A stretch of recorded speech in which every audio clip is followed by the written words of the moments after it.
Hi friends, कशा आहात मैत्रिणींनो. आज माझा हा पहिला व्लॉग आहे, म्हणजे मिनी व्लॉग मी केलेला आहे. पण आजचा जो व्लॉग आहे तो मोठा आहे. तर आज गुरुवार आहे, स्वामींचा वार. गुरुवार माझा खूप आवडीचा आहे.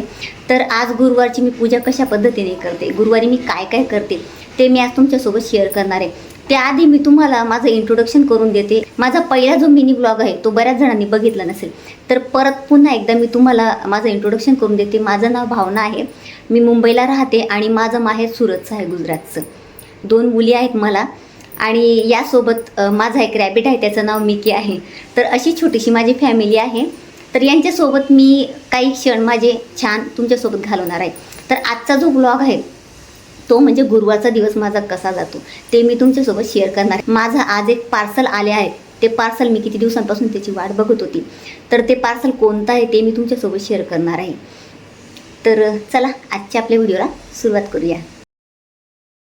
हिंदू संस्कृतीमध्ये उंबरठ्याला खूप महत्त्व आहे. घरात प्रवेश करण्याचा हा पहिला भाग असल्यामुळे उंबरठा नेहमी स्वच्छ आणि पवित्र ठेवण्याची परंपरा आहे. हळद ही शुभत्वाचं आणि मंगलतेचं प्रतीक मानली जाते. म्हणूनच कोणतंही शुभ कार्य असो किंवा सण समारंभ असो, हळदीचा वापर आवर्जून केला जातो. माझा उंबरठा मार्बलचा आहे, परंतु उंबरठा नेहमी लाकडीच असावा. हळदीचं लेपन केल्याने घरात सकारात्मक वातावरण, सुख, शांती आणि समृद्धी येते. हळदीचा पिवळा रंग शुभत्व, समृद्धी आणि प्रसन्नतेशी जोडला जातो. हळदीचं लेपन केल्याने घरातील नकारात्मकता दूर होते, चांगली ऊर्जा येते. बाहेरून कोणी येतं तर त्यांची नकारात्मकता आपल्या घरात प्रवेश करत नाही. घरात येणाऱ्या प्रत्येक गोष्टीची सुरुवात शुभतेने व्हावी यासाठी हळदीचं लेपन केलं जातं. आता हे हळदीचं लेपन केलं आहे, हे सुक्त आहे. तोपर्यंत गुरुवारी तुळशीला कच्चं दूध अर्पण केलं जायला पाहिजे. तुळशीला दिवा लावून घेते. तुळशी मातेची पूजा केल्याने घरात सकारात्मक वातावरण येतं.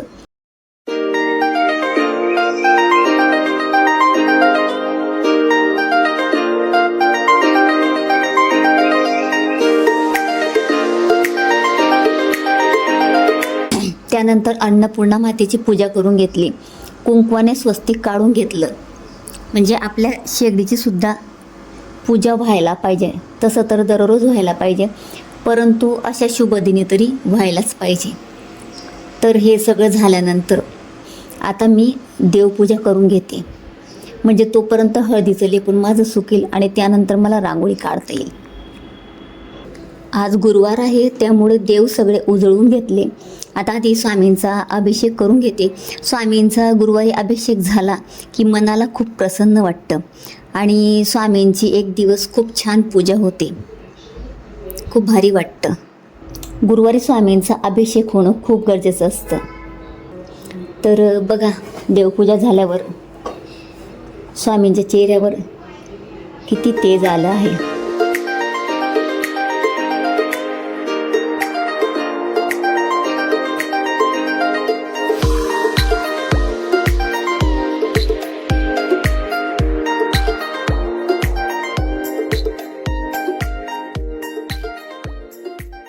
रांगोळी म्हणजे फक्त घराची सजावट नाही, तर आपल्या संस्कृतीमध्ये रांगोळीला एक वेगळंच महत्त्व आहे.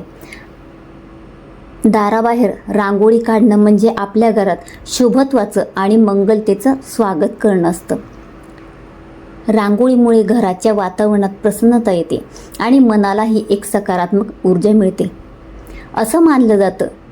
विशेषतः सण, पूजा, व्रत किंवा कोणतेही शुभकार्य असताना घराच्या दारात रांगोळी काढण्याची आपली जुनी परंपरा आहे. रांगोळी काढताना मनात चांगले विचार ठेवून आपल्या घरात सुख, शांती, समाधान आणि समृद्धी राहावी अशी मनोमन प्रार्थना केली जाते. म्हणूनच रांगोळी ही केवळ नक्षी नाही, तर आपल्या संस्कृतीची, आपल्या श्रद्धेची आणि घराबद्दलच्या सकारात्मक भावनेची एक सुंदर अभिव्यक्ती आहे. म्हणूनच रांगोळी ही केवळ घराची शोभा वाढवण्यासाठी नाही, तर आपल्या संस्कृतीशी जोडलेली, शुभत्वाचं स्वागत करणारी आणि मनाला प्रसन्न करणारी एक सुंदर परंपरा आहे. आज रांगोळी काढताना लक्षातच नाही आलं, हा जो कलश आहे म्हणजे कलशाचा साचा आहे, तर हा मी नेमका उलटा ठेवला. तर त्यामुळे स्वस्तिक उलटा आला आणि त्यात अजून एक म्हणजे चुकीचं केलं मी. त्यावर म्हणजे मी पिवळा रंग टाकायला हवा होता, पण तो न टाकता तसंच मी पुन्हा त्यावर पांढरी रांगोळी टाकली. त्यामुळे जरा माझी डिझाईन चुकली.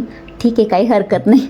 अशा चुका रांगोळी काढताना होत असतात नाही का. आपण किती परफेक्शन करायला गेलं तरीसुद्धा त्यात चुका होतात. असं माझंसुद्धा होतं. तुमचंही असं होतं का? मला नक्की सांगा.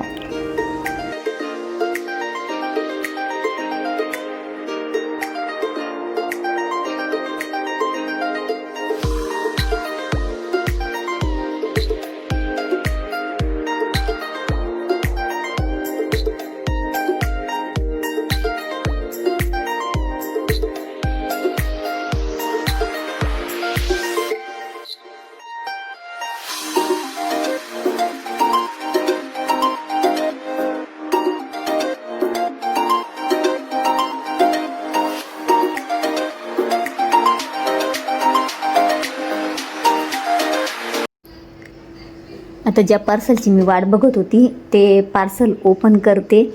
आता बघूया आतून काय निघतं. असं ऑनलाईन काहीतरी आलं ना, म्हणजे माहिती असतं मला काय आहे, पण मला खूप म्हणजे वेगळाच आनंद होतो की ओपन केल्यावर असं वाटतं की कुठून तरी आपल्याला गिफ्ट पाठवलं आहे. हे असे 4 पीस आलेले आहेत.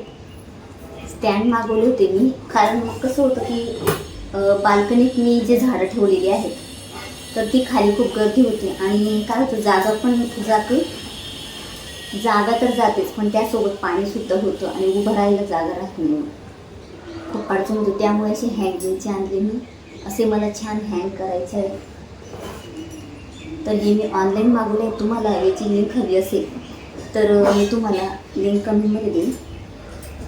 तर मी तुम्हाला लिंक देईन डिस्क्रिप्शन बॉक्समध्ये लिंक दिलेली आहे.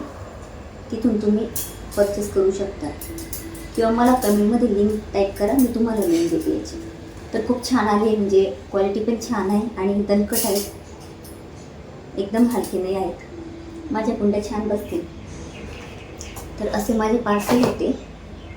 तर आता सध्या तर 2 झाडं आहेत माझ्याकडे. मला अजून झाडं आणायची आहेत. तर ती झाडं आणल्यानंतर मी यात ठेवणार आहे. तर अशी छोटीशी ऑनलाईन शॉपिंग मी केली आहे. अशी आहे डिझाईन.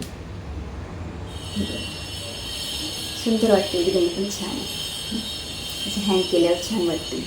तर ते हँग केल्यानंतर आणि त्यात कुंड्या ठेवल्यानंतर मी तुम्हाला पुढच्या व्हिडिओमध्ये दाखवेन. जर तुम्हाला व्हिडिओ आवडला असेल तर व्हिडिओला लाईक, शेअर, चॅनलला सबस्क्राईब नक्की करा. भेटूया नेक्स्ट ब्लॉगमध्ये. तोपर्यंत बाय बाय आणि श्री स्वामी समर्थ.